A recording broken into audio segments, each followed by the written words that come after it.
Jai Bharat, dear all Advitiyans. In our last lecture, we discussed about the two type of transport, that is passive and active transport, and we have also seen some differences regarding these two processes.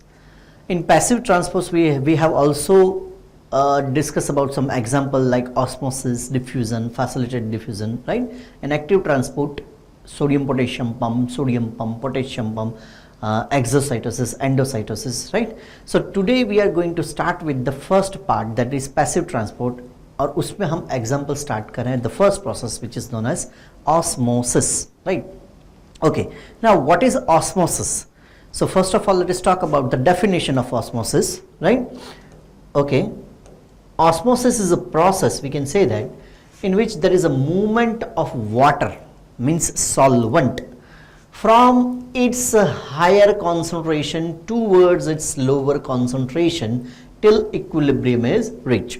Okay, before that, let us talk about some small concept. For example, here we have one solution, right? This solution is formed by two things. One is solvent plus other is solute. For example, consider that here we are talking about the one solution, and that solution is nothing but the sugar solution.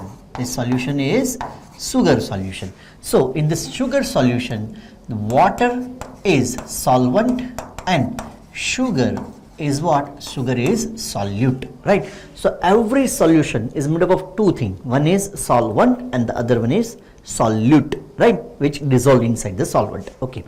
So in case of osmosis, it is a movement. It shows the movement of solvent from its means what? Water itself, from its higher concentration area towards its lower concentrated area, right? Okay, let's take one example for that. Supposing that here we have two solutions, solution A and the other one is solution B, right? And this two solution has different concentration, right? And we separate this solution by one membrane. That membrane act as semi-permeable membrane. So consider this as a semi-permeable membrane. So basically we have two solution which has different concentration. Okay. For example, in solution A, we have 10,000 molecule of H2O. Same way, in solution B also we have 10,000 molecule of H2O, right? In solution A, 10,000 molecule. Solution B also has 10,000 molecule of H2O, means a solvent molecule, right? Okay, now let us talk about the solute. For example, in solution A, we have 200 sugar molecule, means solute molecule. In solution B, supposing that we have 100 sugar molecule, means solute molecule. So in both the solution, the concentration of solvent is same, right? Or the molecule of solvent is same, but solute is in differ in concentration. In solution A we have 200 sugar molecule, and in solution B we have 100 sugar molecule, right? Okay, so supposing that here you are using one molecule is utilized to dissolve the one molecule of solute, then in this case at the end, supposing that 200 molecule of H2O is utilized to dissolve 200 molecule of sugar, then we have 9,800 free molecule of H2O, because 200 is already utilized to dissolve 200 molecule of sugar. While here the case is different. Here 100 molecule of H2O is utilized to dissolve 100 molecule of sugar. So free molecule of H2O is 9,900 H2O molecule is free, right? So if you compare these two, here we have 9,800, here we have 9,900 molecule free. So out of this two solution, this solution has more number of free molecule of H2O or solvent. So basically in this case, this solvent molecule is passed from solution B towards solution A. H2O molecules move from solution B towards the solution A. And why does it so? Because see, if we see the diagram, definition, osmosis is the movement of water, means solid molecule, across the semi-permeable membrane from its higher concentration towards its lower concentration. तो यहां से यहां molecule जो वो आते रहेंगे, कब तक वो आएंगे, यहां पे 9850, and here also it become 9850, and this condition is nothing but the equilibrium. So basically when we separate two solution which contain different concentration by semi-permeable membrane, water molecule or solvent molecule moves from its higher concentration towards its lower concentration, right? Okay, and that process is known as osmosis. In other words, we can also say that the movement of molecule or solvent from low concentrated or from dilute solution towards the concentrated solution. इन दोनों में से dilute solution कौन सा है, ये वाला, ठीक है. अब वो कैसे बोल सकते हैं हम, बिकॉज अगर हम बात करें कि ए जो सॉल्यूशन है उसमें मैंने कितने शुगर मॉलिक्यूल डाले हैं 200 और इसमें कितने 100. तो अगर मैं इसमें सॉल्यूट मॉलिक्यूल डालता जाऊंगा, if we add on the solute molecule inside the solvent, तो कॉन्सेंट्रेशन जो है वो सॉल्यूशन का क्या होगा, बढ़ेगा. और वैसे ही अगर हम सॉल्वेंट अगर ऐड करेंगे तो कॉन्सेंट्रेशन कैसा होगा, रिड्यूस. ठीक है, तो यहां पे इन दोनों में अगर हम देखें तो सॉल्यूट मॉलिक्यूल किस में ज्यादा है, इसमें सॉल्यूट ज्यादा है 200 मॉलिक्यूल ऑफ शुगर, इसमें 100 मॉलिक्यूल ऑफ शुगर. तो out of this two we can say that solution B is dilute solution and solution A is concentrated solution. तो हम दूसरे टर्म में ये डेफिनेशन ऐसे भी बोल सकते हैं कि in osmosis the molecule of solvent moves from dilute solution towards the concentrated solution. Okay, अब तीसरी चीज, जो डाइल्यूट है, right, that solution is also known as hypotonic solution. अगर हम टोनिसिटी की बात करें, it is also known as hypotonic solution. ठीक है, और इस सॉल्यूशन को हम क्या बोलेंगे, मोर कॉन्सेंट्रेटेड है, that is known as hypertonic solution. ठीक है, तो एक जो है वो हाइपोटोनिक सॉल्यूशन है, दूसरा जो है वो हाइपरटोनिक सॉल्यूशन. तो अगर हाइपो और हाइपर की बात करें, डाइल्यूट जो है वो कैसा होगा, हाइपो, और जो कॉन्सेंट्रेटेड है वो कैसा होगा, हाइपर. Right, okay. तो उस हिसाब से हम ऑस्मोसिस के और एक डेफिनेशन बोल सकते हैं, if we separate two different concentrated solution by semi permeable membrane, water molecule or solvent molecule moves from hypotonic solution towards the hypertonic, dilute solution towards the concentrated solution. Water molecule moves from its higher concentration towards its lower concentration. तीनों definition का मतलब जो है वो same ही है. ठीक है, तो पहला definition जो है that is according to the concentration of water molecule itself. Second definition देखिए, osmosis can also be defined as movement of water molecule from dilute solution towards the concentrated solution. This is the dilute solution, this one is the concentrated solution. That is also a osmosis process. And the third definition is, see, osmosis can also be defined as a movement from hypotonic solution. जो कैसा था, जो कम जो ज्यादा dilute था वो कैसा था, हाइपो, और जो ज्यादा कॉन्सेंट्रेटेड था वो कैसा था, hyper. From hypo to hyper. Okay, osmosis can also be defined as a movement from hypotonic solution towards a hypertonic solution.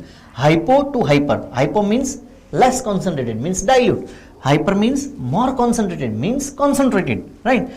Till the equilibrium. ये याद रखना है, कहां तक ये होगा, till the equilibrium. Equilibrium के बाद there is a movement of molecule but the net movement is zero. वो हमने लास्ट लेक्चर में डिस्कस किया था.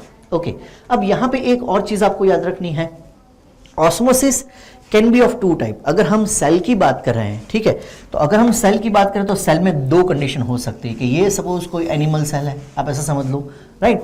Either by osmosis water can enter into the cell, right, or by osmosis water can also move out of the cell, right. Supposing that if the water is enter into the cell, that process is known as endosmosis. What it is called, endosmosis. And if the water moves out of the cell, that process is known as exosmosis. What it is called, exosmosis. So endosmosis and exosmosis. So basically this is the type of osmosis, right. Endosmosis means movement of water into the cell and exosmosis means movement of water out of the cell. ठीक है, तो ये सारी चीजें जो है वो आपको ऑस्मोसिस जो है वो समझ में आ गया होगा। अब यहां पे हम 3 टाइप के सॉल्यूशन जो हो सकते हैं। ठीक है, एक अगर दोनों सॉल्यूशन जो है उसका कॉन्सेंट्रेशन सेम है, that is known as isotonic solution, isotonic to each other. ठीक है, एक का ज्यादा कॉन्सेंट्रेशन है, एक का कम। अगर ज्यादा है उसको हम बोलेंगे क्या, हाइपरटोनिक सॉल्यूशन, इसको हम क्या बोलेंगे, हाइपो। ठीक है, so basically it is a comparison right between the 2 different solution. अगर मेरी हाइट ये है तो मैं किसी से मैं ये बोल सकता हूँ मेरी हाइट ज्यादा है, किससे कंपैरिजन में, कोई मेरे से हाइट में कम है उससे। मेरी हाइट जो है वो कम है किससे, जो मुझसे भी बड़ा है उससे। ठीक है, तो basically it is a comparison. तो पहले हम बात कर रहे हैं आइसोटोनिक सॉल्यूशन की। किसके हम बात कर रहे हैं, आइसोटोनिक सॉल्यूशन। अब आइसोटोनिक सॉल्यूशन जो किसको बोलेंगे, ठीक है, आप ऑलवेज याद रखें कि जब कभी भी when we use term iso, hypo, hyper, ठीक है, तो हम साइटोप्लाज्मा के कंसर्न में ये सोच रहे हैं। साइटोप्लाज्मा के कंसर्न में आइसो, साइटोप्लाज्मा के कंसर्न में हाइपर, साइटोप्लाज्मा के कंसर्न में हाइपो। ठीक है, चलिए तो यहां पे सपोज अगर हम बनाएं, ये सपोज कोई एनिमल सेल है। ठीक है, तो ये जो एरिया है वो कौन सा एरिया हो जाएगा, साइटोप्लाज्मिक एरिया। बाहर का एरिया हम पढ़ चुके हैं, it is known as extracellular fluid, ये हम जानते हैं, बार बार लिख चुका हूं मैं, राइट।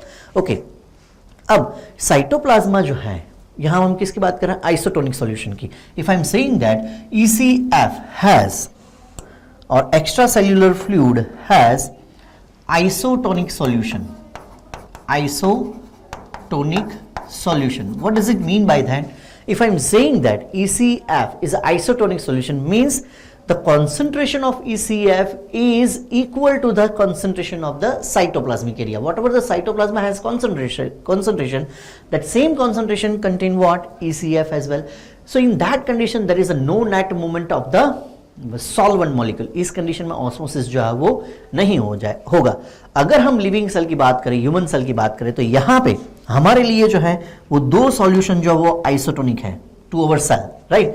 एक जो है that is 0.9% sodium chloride solution, right. एक कौन सा है, 0.9% sodium chloride solution, and the other one is 5% glucose solution. 2 चीज हमने बताई, कौन कौन सी, 0.9% NaCl सॉल्यूशन और दूसरा मैंने क्या बताया, 5% ग्लूकोज सॉल्यूशन।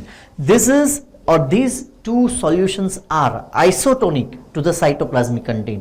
वो साइटोप्लाज्मिक कंटेंट से कैसे है, आइसोटोनिक है। उसका मतलब ये है कि अगर हम लिविंग सेल को 0.9% NaCl सॉल्यूशन में रखें या फिर 5% ग्लूकोज सॉल्यूशन में रखेंगे, there is no movement of solvent molecule. इस कंडीशन में ऑस्मोसिस जो है वो नहीं होगा, neither it perform and osmosis और exosmosis, because cytoplasmic content and the ECF has same concentration because they are isotonic to each other। ठीक है, चलिए डेफिनेशन देखते हैं।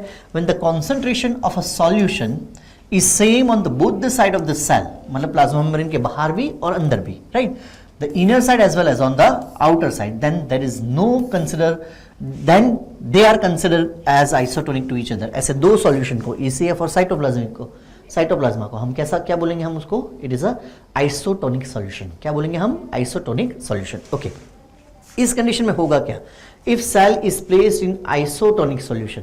ऐसे 2 आइसोटोनिक सॉल्यूशन मैंने कौन से बताए, 0.9% NaCl solution and 5% glucose solution. if a cell is placed in isotonic solution, no change in the cell shape।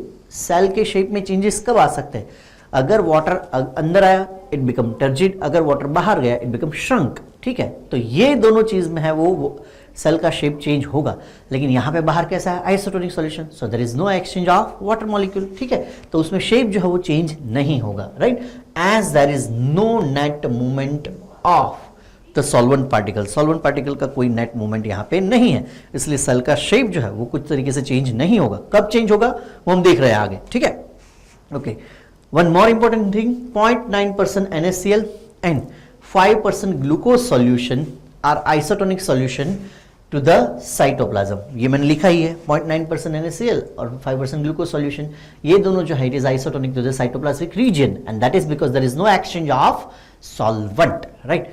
One more important thing, whenever doctor injured any kind of drugs in a blood, suppose blood में आप direct कोई bottle जो हो दे रहे हो या फिर कोई इंजेक्शन जो हो दे रहे हो, जब ब्लड में दे रहे हो, then that contain which we ingest inside the blood that also should be isotonic. तो जो भी ड्रग हमको दिए जाता है इंजेक्शन के थ्रू, वो सारे कैसे सॉल्यूशन है, आइसोटोनिक सॉल्यूशन है। वो कैसे है, आइसोटोनिक सॉल्यूशन, क्योंकि वो वैसे ही होना चाहिए जिसका ब्लड का क्या होगा, कॉन्सेंट्रेशन। ठीक है, चलिए, so this is all about, हमने जो पढ़ा वो था आइसोटोनिक सॉल्यूशन। अब जो हम बात कर रहे हैं that is about hypotonic solution. किसकी हम बात कर रहे हैं, हाइपोटोनिक। अगेन जब मैं हाइपोटोनिक सॉल्यूशन की बात कर रहा हूं तो आपको मीडियम में ये सोचना है। ठीक है, ओके। अब उस कंडीशन में अगर हम देखें कि सपोज अगेन मैं यहां पे एक सेल जो बना रहा हूं, ये सपोज एनिमल सेल है। ठीक है, बाहर क्या होगा, बाहर होगा ECF।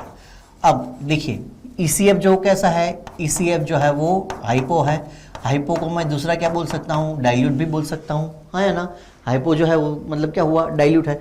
अगर ये हाइपो है दैट मीन्स साइटोप्लाज्मिक एरिया है, इट बिकम हाइपर और कॉन्सेंट्रेटेड। ठीक है, अगर बाहर कैसा है, हाइपो या फिर डाइल्यूट है, तो अंदर जो है वो कैसा होगा, वो क्या कंसिडर करना है उसको, हाइपर या फिर कॉन्सेंट्रेटेड। तो इस कंडीशन में हमने डेफिनेशन देखी ऑस्मोसिस की कि water molecule moves from its higher concentration towards its lower, from dilute towards the concentrated, from hypo towards the hyper. तो इस कंडीशन में अगर हम बात करें, वापस मैं बोल रहा हूं, according to the definition of osmosis, solvent molecule moves from its higher concentration towards its lower concentration, from dilute solution towards the concentrated solution, from hypotonic to hypertonic. तो बाहर क्या है, हाइपोटोनिक। तो उसका मतलब ये है कि इस कंडीशन में water molecule moves inside the cell, water molecule comes into the cytoplasmic part and that process, इसमें सेल के अंदर जो है वो हम ये बोल सकते हैं कि वाटर मॉलिक्यूल आ रहा है, that process is known as endosmosis. It is known as endosmosis. ठीक है, अब ये मैंने बनाया है वो कौन सा सेल है, this is the animal cell. और ये हम जानते हैं कि एनिमल सेल जो है उसमें अगर continuously for prolong period of time, if endosmosis remain continuous, then initially cell is become turgid and ultimately if that process remain prolong period of time, that entire cell get burst, right, और rupture. Cell जो क्या हो जाएगा, rupture हो जाएगा। और ऐसे case में जब सेल रप्चर हो जाएगा तो वो मीडियम में सेल के अंदर जो भी ऑर्गेनल्स हैं, साइटोप्लाज्मिक कंटेंट जो है दैट विल रिलीज। बट बाकी क्या बचेगा मीडियम में, मीडियम में बचेगा प्लाज्मा मेम्ब्रेन। प्लाज्मा मेम्ब्रेन जो है वो एक मेम्ब्रेन की तरीके से वो सस्पेंडेड रहेगा, किसमें, वो मीडियम में। कौन से मीडियम में, हाइपोटोनिक मीडियम में। और उस सस्पेंडेड मीडियम में ये जो मेम्ब्रेन का पार्ट है that is known as ghost, उसको हम क्या बोलेंगे, घोस्ट। ऐसे बहुत सारे मेम्ब्रेन्स जो होंगे, ऑर्गेनल्स के मेम्ब्रेन्स भी होंगे। सपोज ये मैंने कपड़े पहन रखे हैं, right, this is the plasma membrane. ठीक है, और ये मेरा बॉडी है। ठीक है, अगर बॉडी इसमें से निकल गया, so what ever the remain is what, it is a ghost. ठीक है, तो सेल में मेम्ब्रेन बचेगा, बाकी सब जो हो क्या हो जाएगा, वाइप आउट हो जाएगा। ये हम किसकी बात कर रहे हैं, this is we are talking about the animal cell. Plant cell में सिचुएशन थोड़ा अलग होगा, क्या होगा वो हम देख रहे हैं। पहले एक बार डेफिनेशन देखें, when the concentration of the solution outside the cell means बाहर is lowest, मतलब lower है, then the concentration inside the cell मतलब cytoplasma, then the solution is considered as a hypotonic। कौन सा, बाहर वाला जो है वो कैसा है, hypotonic। cytoplasmic area is hypertonic। Okay, इस कंडीशन में क्या होगा, when a cell is placed in hypotonic solution, हमने हाइपो में ही लिखा है, एंड ऑस्मोसिस टेक्स प्लेस। यहां पे मैंने लिखा है, क्या लिखा है, endosmosis. And because of that endosmosis cell is become turgid, cell जो क्या हो जाएगा, बड़ा हो जाएगा, राइट। तो शेप चेंज हुआ क्योंकि ये आइसोटोनिक नहीं है, ये कैसा है, हाइपोटोनिक। ठीक है, okay. If an animal cell, ध्यान से सुनना बच्चा party, if an animal cell kept in a hypotonic solution, it becomes turgid. पहले वो क्या होगा, turgid, then it swell, and due to end osmosis, if it remain continuous for prolonged period of time, animal cells may rupture। Animal cell जो क्या हो जाएगा, rupture हो जाएगा। And whatever the thing is remain in that medium, plasma membrane, and which float in the liquid, और उसको हम क्या बोलेंगे, घोस्ट। उसको हम क्या बोलेंगे, घोस्ट। ठीक है, तो ये हमने बात की, वो किसकी बात की, एनिमल सेल की। लेकिन यहां पे एक चीज जो है वो डिफरेंट है, किसमें, प्लांट सेल में। If same kind of condition develop in a plant cell, यहां पे हम बनाते हैं, तो प्लांट सेल में हम जानते हैं कि plant cell has plasma membrane. ये क्या है, plasma membrane, right? And outside the plasma membrane, we have discussed in a lecture of structure of plant cell, right? In plant cell, the plasma membrane is surrounded by the thick wall, which is known as cell wall. क्या बोलते हैं हम उसको? cell wall. तो plant cell में दो membrane है, एक inner membrane कौन सा? plasma membrane. आउटर मेम्ब्रेन कौन सा? Cell wall. ओके, अब ये जो है उसको हम रखते हैं किस में? अगेन सॉल्यूशन जो बाहर कैसा है? हाइपोटोनिक या फिर कैसा है? Dilute solution. अगर बाहर हाइपोटोनिक है या फिर डाइल्यूट है तो अंदर का पार्ट जो कैसा हो जाएगा? हाइपरटोनिक या फिर कैसा हो जाएगा? Concentrated solution. तो बट ऑब्वियस है, according to the definition of osmosis, in this condition also water should be enter into the cytoplasmic region, right? Okay, तो इस कंडीशन में अगर हम बात करें तो इसमें भी water molecule moves towards the cytoplasm from the surrounding medium, and that process again, ये प्रोसेस भी कौन सा है? एंडोस्मोसिस. लेकिन यहां पे एक चीज ये होगी कि जब हम बात कर रहे थे एनिमल सेल की, तो सेल जो है उसमें कंटिन्यूस अगर वाटर मॉलिक्यूल जो है that will enter into the cytoplasmic region, then that cell is become turgid and ultimately it will rupture. लेकिन प्लांट सेल में ये नहीं होगा. क्यों नहीं होगा? क्योंकि जब सेल में वाटर कंटेंट एंटर होता है, gradually that cell is become turgid and that create a turgor pressure. What it create? Turgor pressure. In case of animal cell, there is no pressure which is generated against this turgor pressure, while in case of plant cell, there is a pressure, cell wall pressure. ठीक है, cell wall pressure जो वो बाहर से अंदर लगेगा और टर्जर pressure जो वो अंदर से बाहर लगेगा. And because of that plant cell do not undergoes a process of rupture. ठीक है, वो बर्स्ट नहीं होगा. तो प्लांट सेल में एंडोस्मोसिस से सेल रप्चर नहीं होगा, एनिमल सेल में रप्चर हो जाएगा. ये चीज जो है वो ध्यान से आपको याद रखनी है when we place animal cell and plant cell into the hypotonic solution. Animal cell में हाइपोटोनिक सॉल्यूशन में रखने के बाद जो प्लांट जो है when it ruptures, so whatever the membrane is remains suspended into the medium, that is known as ghost. ये चीज आप याद रखना. So isotonic, hypotonic. Now the third condition is hypertonic solution. So basically we placed cell in hypertonic solution. So in this case cytoplasma itself has become hypotonic. Okay, इस condition में क्या होगा? वापस हम डायग्राम बनाते हैं. इस बार बाहर का सॉल्यूशन कैसा है? हाइपर. याद रखना. चलिए, ये जो है वो क्या हो गया? सेल. बाहर जो है वो कैसा सॉल्यूशन है? हाइपर, या फिर मैं कॉन्सेंट्रेटेड भी लिख सकता हूँ. तो अंदर का पार्ट जो कैसा हो जाएगा? हाइपो, और we can write down the dilute solution. अब इस कंडीशन में आप जानते हो कि according to the definition of osmosis, water molecule moves from its higher concentration towards its lower concentration, from dilute solution towards the concentrated solution, or from hypotonic towards the hypertonic. So in this case water molecule moves from cytoplasmic area towards the ECF, right? And that process is known as exosmosis. What it is called? Exosmosis. Okay, यहाँ पे अगर हम बात करें तो animal cell जो है वो एनिमल सेल में due to this exosmosis process, when we place the animal cell into the hypertonic solution, so gradually the water molecule moves out of the cell and cell is become flaccid, cell is become shrunken, and that process is known as crenation. What it is called? Crenation. For example, if we put the RBC, right, in normal condition our RBC shape would be like this, right? But if we put the RBC in a hypertonic solution, our RBC is become shrunken. That process is known as crenation. And this RBC which undergoes the process of crenation is known as crenated RBC. What it is called? Crenated RBC. मतलब after exosmosis is become shrunken, and that affect the normal functioning of the RBC, which is a exchange of gaseous material, oxygen, carbon dioxide, right? That we will talk later. Okay. तो animal cell में ऐसा होगा. अब यहाँ पे भी मुझको plant cell जो है वो देखना पड़ेगा. ठीक है, चलिए तो हम प्लांट सेल वापस बनाते हैं. अगर हम प्लांट सेल की जो है वो बात करें तो वी नो दैट कि ये सपोज प्लांट सेल है, right? This is the plasma membrane of plant cell, and this plasma membrane is surrounded by what? This plasma membrane is surrounded by cell wall.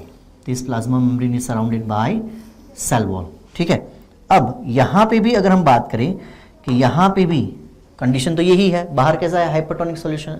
अंदर cytoplasmic area जो हो कैसा है? Hypo. तो water molecule should be moves out of the cell, तो H2O जो है वो बाहर जाएगा, और इस प्रोसेस को हम क्या बोलेंगे? एक्सोस्मोसिस. यहाँ पे भी क्या हो रहा है? एक्सोस्मोसिस ही हो रहा है, किसमें? प्लांट सेल में। लेकिन प्लांट सेल में देखिए क्या है, सेल वॉल है, तो सेल वॉल होने की वजह से यहां पे एंटायर सेल जो है वो श्रंकन नहीं होगा। लेकिन इसके बाद की जो कंडीशन होगी, मतलब due to this exosmosis, plant cell में ये एक्सोस्मोसिस जो है उसको हम बोल सकते हैं प्लाज्मोलाइसिस। हम क्या बोल सकते हैं उसको? प्लाज्मोलाइसिस। और प्लाज्मोलाइसिस के कंडीशन में क्या होगा? Cell wall remain as it is. Cell wall जो कैसा रहेगा? Cell wall remain as it is. ये सेल वॉल जो है जो जैसा था वैसा का वैसा ही रहेगा। But because of the, we can say that because of the loss of water, plasma membrane detach from the cell wall. ऐसे सेल को हम क्या बोलेंगे? Plasmolysed cell. प्लाज्मोलाइज्ड सेल, ठीक है। तो ड्यू टू द प्लाज्मोलाइसिस, तो plasmolysis is nothing but the exosmosis process, right? When we place the plant cell into the hypertonic solution, according to the definition of osmosis, water molecule moves out of the cell, right? That is nothing but the exosmosis. But because the outer surface is cell wall, show the shape of plant or shape of the cell of a plant, that will not change due to cell wall, right? But cytoplasma or plasma membrane detach from the cell wall and it will place in a one corner of the cell wall, और ऐसे cell को हम क्या बोलेंगे? Plasmolysed cell. क्या बोलेंगे हम उसको? Plasmolysed cell. अब देखिए एक और प्रोसेस मैं आपको बताता हूं। सपोज अगर आप ऐसा समझो कि if you place this plasmolysed cell into a dilute solution और सिंपली इन अ वाटर, हम किस में रख रहे हैं? डाइल्यूट सॉल्यूशन, या फिर simply we place this plasmolysed cell into the water, तो उस कंडीशन में वो सेल जो है वो वापस वाटर जो क्या करेगा? गेन करेगा, right? This cell gain the water by कौन सा प्रोसेस? एंडोस्मोसिस। ये प्लाज्मोलाइसिस जो था वो कैसा था? एक्सोस्मोसिस, ठीक है। अब जो प्रोसेस हो रहा है उसको हम बोलेंगे डी प्लाज्मोलाइसिस। डी प्लाज्मोलाइसिस, ठीक है। देखिए plasmolysis is exosmosis process, but D plasmolysis is endosmosis process. वो कौन सा प्रोसेस है? एंडोस्मोसिस प्रोसेस, क्योंकि इसमें क्या होगा? वाटर गेन होगा। And this cell again get the normal condition. तो plasmolysis exosmosis and deplasmolysis जो है वो एंडोस्मोसिस प्रोसेस है। ओके, यहां पे एक चीज आपको और याद रखनी है कि whenever we place the plant cell in hypertonic solution, initially the cell membrane start to detach from the cell wall. That condition is known as incipient plasmolysis. उसको हम क्या बोलेंगे? incipient plasmolysis. But when the plasma membrane is fully detached from the cell wall and it remain in a one corner of the cell, it is known as evident plasmolysis. उसको हम क्या बोलेंगे? evident. तो incipient plasmolysis is the initial process of the plasmolysis and evident plasmolysis is the last end of plasmolysis process. उसके बाद अगर हम वापस डाइल्यूट सॉल्यूशन में उसको डालेंगे तो क्या करेगा? डी प्लाज्मोलाइसिस प्रोसेस जो वो होगा। अगेन जब मेम्ब्रेन डिटैच होना स्टार्ट हो रहा है दैट इज इंसिपिएंट प्लाज्मोलाइसिस, और वो कंप्लीटली डिटैच होकर कॉर्नर में जा रहा है that is known as evident plasmolysis, ठीक है। चलिए, so when the concentration of a solution is more as compare to the cell shape, तो बाहर का कंसंट्रेशन कैसा है? ज्यादा as compare to the cell shape, तो बाहर का जो सॉल्यूशन है that consider as a hypertonic solution. Okay okay, when a cell is placed in a hypertonic solution, exosmosis means water loss takes place and the cell is become flaccid or shrunken. यही हमने चीज यहां पर discuss की, right? Okay, next thing is if we place animal cell in hypertonic solution, but obvious है कि exosmosis होने वाला है, cell is become shrink. Cell जो क्या होगा? Shrink due to loss of water, और वो प्रोसेस कौन सा है? एक्सोस्मोसिस। और ये प्रोसेस को दूसरा हम क्या बोलेंगे? क्रेनेशन। तो इसलिए मैंने क्या लिखा था? क्रेनेटेड आरबीसी, ठीक है। Crenation is a loss of water due to exosmosis process. Okay, if a plant cell is placed in hypertonic solution, cytoplasma shrink, लेकिन सेल नहीं, हाँ, सिर्फ cytoplasma. As a result the plasma membrane leaves the cell wall. Plasma membrane जो क्या हो जाएगा? Detach हो जाएगा। जब डिटैच होना शुरू हो रहा है दैट इज incipient plasmolysis, और completely detach हो जाएगा that is evident plasmolysis. Okay, the cell gets plasmolysed. This process is called plasmolysis. तो ये plasmolysis हुआ, और ये क्या हुआ? reverse plasmolysis भी बोल सकते हैं या फिर deplasmolysis भी बोल सकते हैं, ठीक है। चलिए, अब देखिए क्या लिखा मैंने? If the plasmolysed cell is placed in a hypotonic solution, plasmolysed cell जो है वो अगर उसको हम किस में रखेंगे, हाइपोटोनिक सॉल्यूशन में, ये प्लाज्मोलाइज्ड सेल है उसको हमने किस में रखा, हाइपोटोनिक सॉल्यूशन या फिर सिंपल वाटर में, तो वो वापस क्या करेगा, वाटर गेन करेगा बाय एंड ऑस्मोसिस, क्योंकि अब बाहर का मीडियम कैसा हो गया, हाइपो, ठीक है, प्लाज्मोलाइज्ड सेल जो कैसा हो गया, हाइपर, तो इस टाइम पे वो वाटर गेन करेगा, दैट इज एंड ऑस्मोसिस। तो प्लाज्मोलाइसिस जो है दैट इज एक्सोस्मोसिस प्रोसेस, डीप्लाज्मोलाइसिस या फिर रिवर्स प्लाज्मोलाइसिस जो है वो कैसी है, एंडोस्मोसिस प्रोसेस है, ठीक है। चलिए, तो if the plasmolized cell is placed in a hypotonic solution or a water, it regains its turgidity. This process is known as deplasmolysis and the cell is known as deplasmolized cell. तो यहाँ पे हमने isotonic, hypotonic और hypertonic की हमने बात की। यहाँ पे एक और चीज जो आपको याद रखनी है, जैसे मैंने बताया इंसिपिएंट प्लाज्मोलाइसिस, ध्यान से देखिए, इंसिपिएंट प्लाज्मोलाइसिस क्या लिखा है, the stage when the cytoplasma start separating from the corners of the cell wall, ये स्टार्ट जो है वो इंपॉर्टेंट पॉइंट, उसको हम क्या बोलेंगे, इंसिपिएंट साइटोप्लाज्म। अब प्लाज्मोलाइसिस, अब evident plasmolysis, when incipient plasmolysis continuous and the cytoplasma completely separate from the cell wall, उसको हम क्या बोलेंगे, एविडेंट प्लाज्मोलाइसिस प्रोसेस, ठीक है। तो यहां पे हमने तीन देखे, आइसोटोनिक, हाइपोटोनिक एंड हाइपरटोनिक। जब बाहर का मीडियम आइसो, हाइपर या फिर हाइपो होगा तो कौन कौन सी चीजें होगी वो हमने देखी। अगर बाहर का मीडियम हाइपो है तो कुछ भी एक्सचेंज ऑफ वाटर सब्सटेंस या फिर सॉल्वेंट नहीं होगा। अगर बाहर का मीडियम हाइपो है then water molecule moves inside the cell endosmosis process के थ्रू। अगर बाहर का मीडियम हाइपर है then water moves out of the cell, cell is become shrunken, that is known as exosmosis. लेकिन अब हम देख रहे हैं कि ओवरऑल ऑस्मोसिस प्रोसेस जो है, what is the significance for this process, this process related with the many physiological process, बहुत सारी फिजियोलॉजिकल प्रोसेस के साथ ये ऑस्मोसिस जो है वो रिलेटेड है। कैसे, उसके थोड़े एग्जांपल, वैसे तो बहुत सारे हैं लेकिन हम थोड़े जो यहाँ पे डिस्कस कर रहे हैं। It helps in absorption of water by root hair, ठीक है। अब रूट जो है अगर हम उसका ट्रांसवर्स सेक्शन लेंगे तो हम ये जानते हैं कि बाहर का जो एपिडर्मल पार्ट है, right, that part has this kind of cell, और ये जो क्या है, रूट है, राइट। सराउंडिंग अगर एरिया में बात करें तो ये सपोज सॉइल पार्टिकल्स हैं, ये सारे क्या है, सॉइल पार्टिकल्स, और ये सॉइल पार्टिकल्स जो है उसके बीच में है क्या, H2O प्लस मिनरल आयंस, ठीक है, water and mineral ion, mineral ion is dissolve inside the water, okay. तो ये वाटर मॉलिक्यूल जो है that will enter into the root hair cell, there is nothing but the end osmosis. So whatever the absorption takes place by the root hair is due to osmosis process, right? Okay.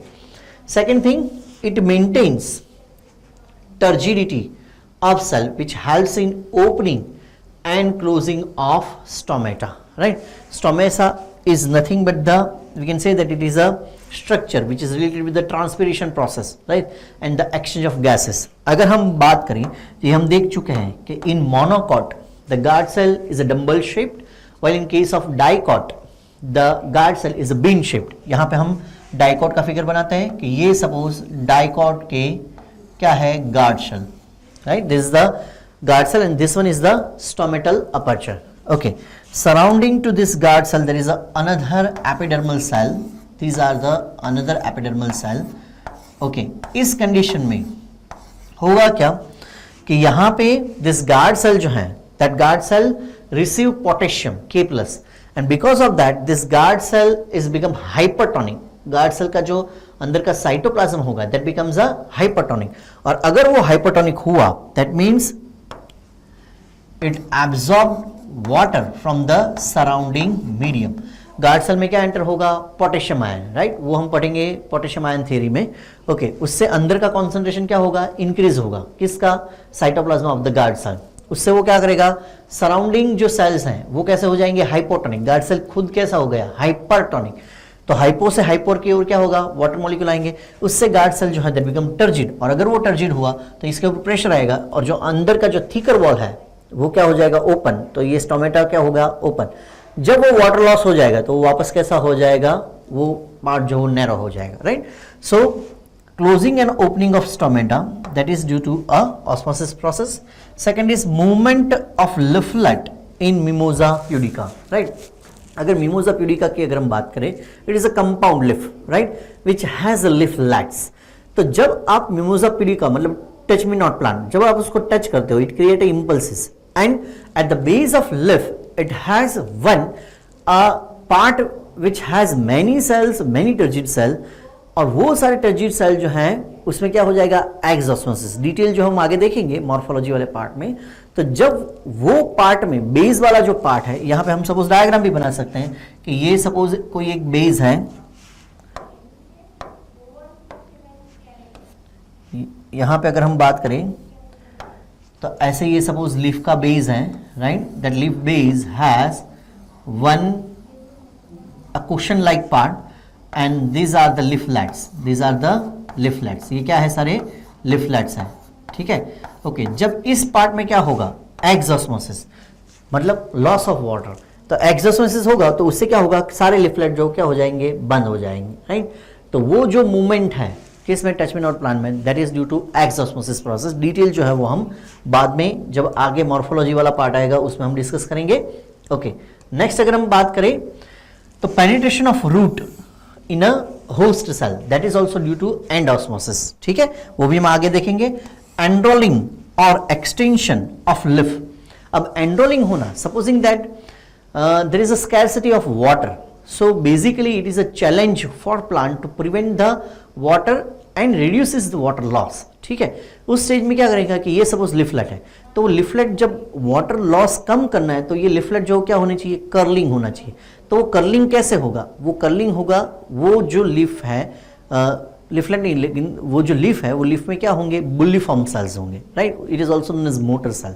वो motor cell जो क्या करेंगे, water loss due to exosmosis, तो पूरा ये लिफ blade जो है वो क्या हो जाएगा, कर्लिंग। अगर कर्लिंग हुआ तो उसका मतलब ये है कि ट्रांसपिरेशन चेक हो जाएगा, वाटर लॉस क्या हो जाएगा, कम, ओके।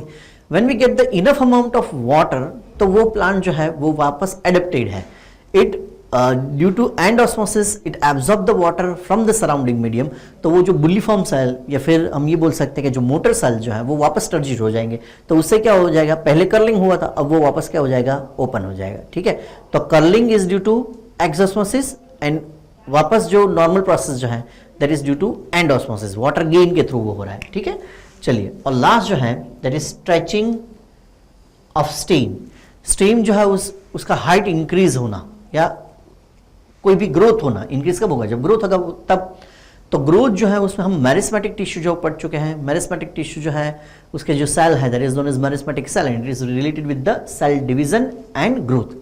तो पहले सेल जो छोटे होंगे, फिर ग्रेजुअली उसमें वैक्यूल जो है वो बड़ा होगा, वैक्यूल जैसे जैसे बड़ा होगा वैसे वो साइज जो है वो कैसा हो जाएगा, इलोंगेटेड, और जैसे साइज सेल का इलोंगेटेड होगा ओवरऑल वो पार्ट जो है प्लांट का वो भी क्या होगा, स्ट्रेच होगा, ठीक है। चलिए, और लास्ट पॉइंट अगर हम बात करें, it also helps in seed germination. Suppose अगर हम बात करें कि यहाँ पे सपोज हम एक सीड जो है वो ड्रॉ कर रहे हैं, ये सपोज सीड है, ठीक है, and that seed is surrounded by the seed coat, आसपास क्या है, सीड कोट, ठीक है, और आसपास का जो सराउंडिंग मीडियम है दैट कंटेन व्हाट, H2O, ठीक है। तो सीड को जर्मिनेशन होने के लिए it is necessary to remove the what, seed coat. So due to adsorption, adsorption means what, adsorption means water molecule जो है वो एडजॉर्ब हो रहे हैं, एब्जॉर्ब नहीं, अंदर नहीं जा रहा है, सरफेस पे है। और ये सीड कोट जो है वो सीड कोट जो है वो क्या हो जाएगा, सीड कोट जो है that undergoes rupture process, rupture हो जाएगा, रप्चर हो जाएगा तो अब सीड जो कैसा हो गया, ओपन। तो ये सीड जो है वो क्या बनाएगा, ये सीड जो है वो जर्मिनेट हो जाएगा, और वो सीड जो है उसमें से क्या बन जाएंगे, प्लूम्यूल जो है वो डेवलप होंगे, रेडिकल्स जो डेवलप होंगे, और सीड जो क्या हो जाएगा, जर्मिनेट हो जाएगा। That is also due to endosmosis process. तो यहाँ पे 3 टाइप के हमने सॉल्यूशन देखे, आइसोटोनिक, हाइपरटोनिक, हाइपोटोनिक। उसकी इफेक्ट सेल पे क्या आएगी वो भी हमने देखा, और साथ में हमने सिग्निफिकेंस ऑफ ऑस्मोसिस जो है वो भी हमने पढ़ा। आई होप कि ये लेक्चर जो है वो आपने एंजॉय किया होगा, और साथ में सारे जो कॉन्सेप्ट जो हैं वो आप समझे होंगे, नोट्स भी अच्छे से बनाया होगा। बच्चा पार्टी बहुत अच्छे से नोट बनाइए, हर रोज़ जो है वो वीडियो देखिए, डिटेल में नोट्स जो है वो पढ़िए, और एमसीक्यू जो है वो सॉल्व कीजिए। अगर आपको मुझसे पढ़ने में मज़ा आ रहा है तो स्टे ट्यून, मेरी यूट्यूब चैनल जो है वो अद्वैत अचीवर सब्सक्राइब कीजिए। हमारी एप्लीकेशन जो है वो भी अवेलेबल हो जाएगी, आप उसको डाउनलोड कीजिए प्ले स्टोर में जाके, और बहुत अच्छे से मेहनत कीजिए। हम बहुत ही ईमानदारी से, मेरी टीम, मैं, फिर मेरे साथ फिजिक्स में है अंकित वर्मा सर, प्रीतम केसरी सर, केमिस्ट्री में मेरे साथ है RK रॉय सर, और साथ में है हमारे साथ डॉक्टर विनयदीप पुनेठा। तो और अगर हम JEE की बात करें तो हमारे साथ है देवीदास कमलेकर सर और निशांत सर। बहुत ही अच्छी टीम है जो आपको JEE नीट में बहुत अच्छे से हेल्प करेगी, मेरा ऐसा मानना है। Thank you so much, stay tune, love you all, विद्यार्थी देवो भव, जय भारत।